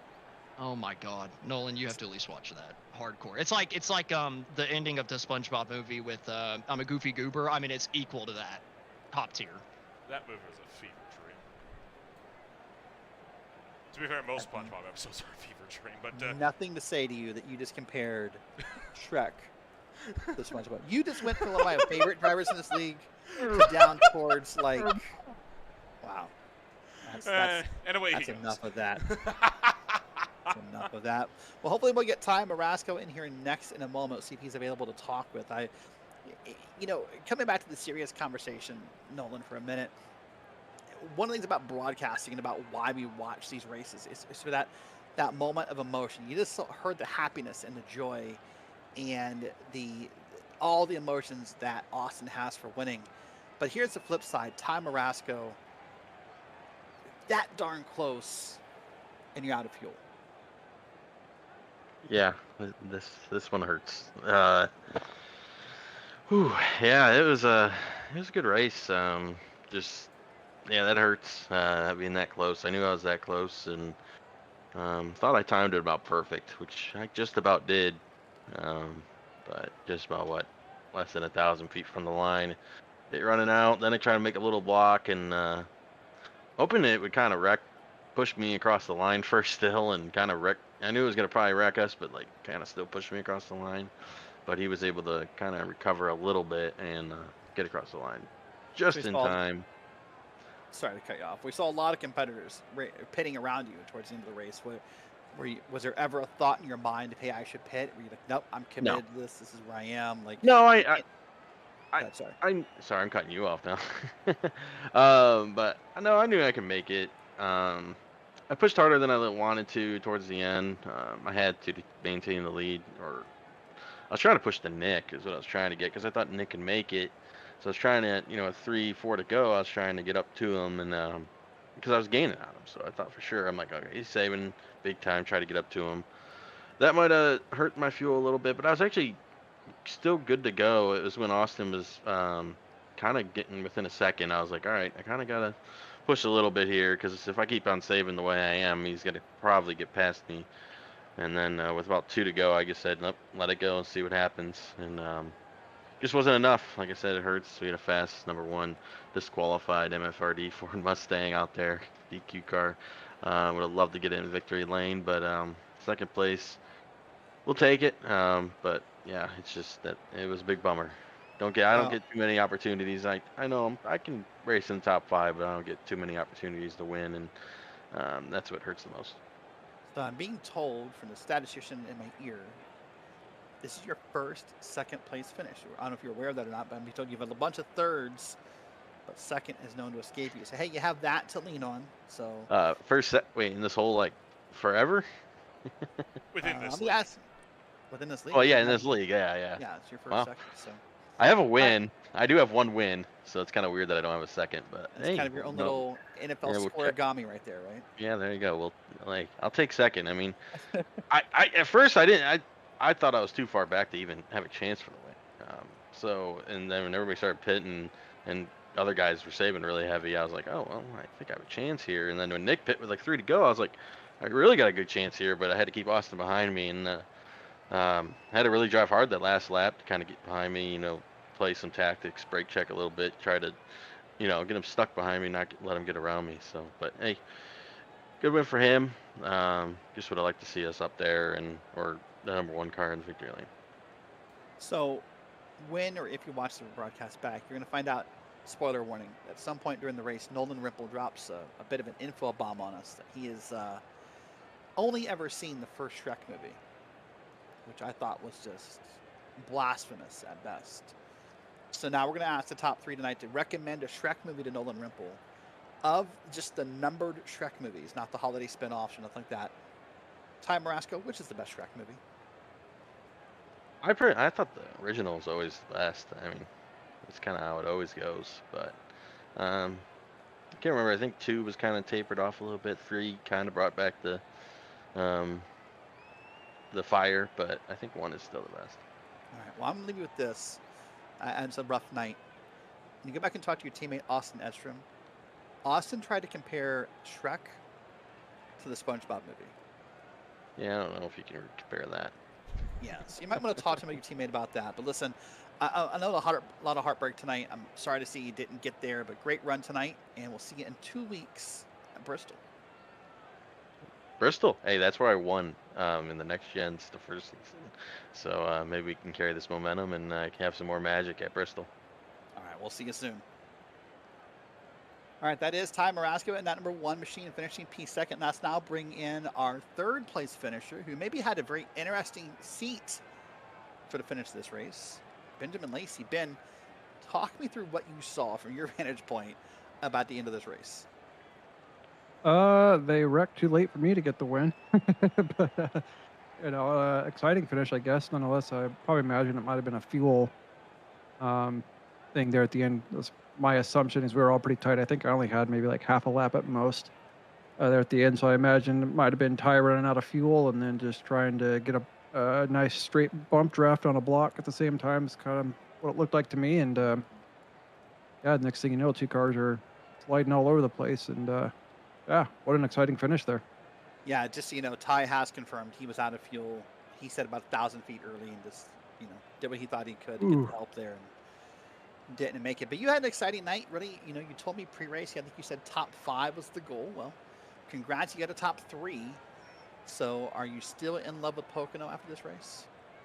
Pocono, turn 2 is extremely fun when you get it right. So I do enjoy that corner a lot. Turn 3 kind of blows chunks, but I've had some success here, and I've had some really bad nights here at the same time. So it's kind of a weird thing. I think for me, it's kind of a weather track combo, and I think tonight was kind of a one I probably didn't really deserve to be up here in the top 3. I don't think I was the fastest by any means, but strategy played out in the favor. So it's on the schedule again next season. Then I'll look forward to it, I guess. Well, next up, 2 weeks. Of course, we have next week off for U.S. Thanksgiving, but next week, or 2 weeks, now I got it back in my head, is Bristol, the last great Coliseum. What is your expectations for Bristol? I think Denny Hamlin said it's just short track racing, right? So I think we're going to see some typical short track racing. I think we're going to probably see a little bit of some tempers maybe going a little bit. Hoping for some good runs and get things going a little bit, but short tracks and bumpers like to get used at those tracks, so I think that's probably going to be the way it's going to go, and hopefully a nice balance of racing versus cautions. That'd be nice to see, wouldn't it? Well, listen, during the broadcast tonight, Nolan Ripple sort of dropped this little bit of information bomb on the broadcast. He has only ever seen the first Shrek movie. We're discussing Michael Keithley's paint scheme, and Nolan just sort of blurted out he's only ever seen the first Shrek. So I have to ask all the top 3 tonight. If you could recommend a Shrek movie to Nolan Ripple to watch on our off week next Monday night, which Shrek movie is the best?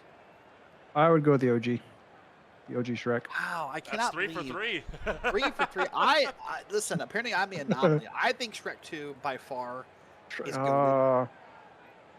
They're all good. I mean, good company. I think one. I think the OG one You're not is in good company. superior. You've only seen the first movie. You stopped halfway through the second movie. You're not in good company. How you turn that darn movie off, I don't understand. That, I don't understand. I don't get it. I don't get it either. I don't get it. Yeah, I know you don't. All right, well, listen, Ben, great run tonight. Great job at the top 3, and we'll see you in 2 weeks. Appreciate it. All right, have a good night. All right, that's Benjamin Lazy, driver of the number 7 machine. And we had a great night, Nolan. As did most of the field. I mean, lots of great runs here tonight. Lots of exciting stories. And despite all the fog, I had fun.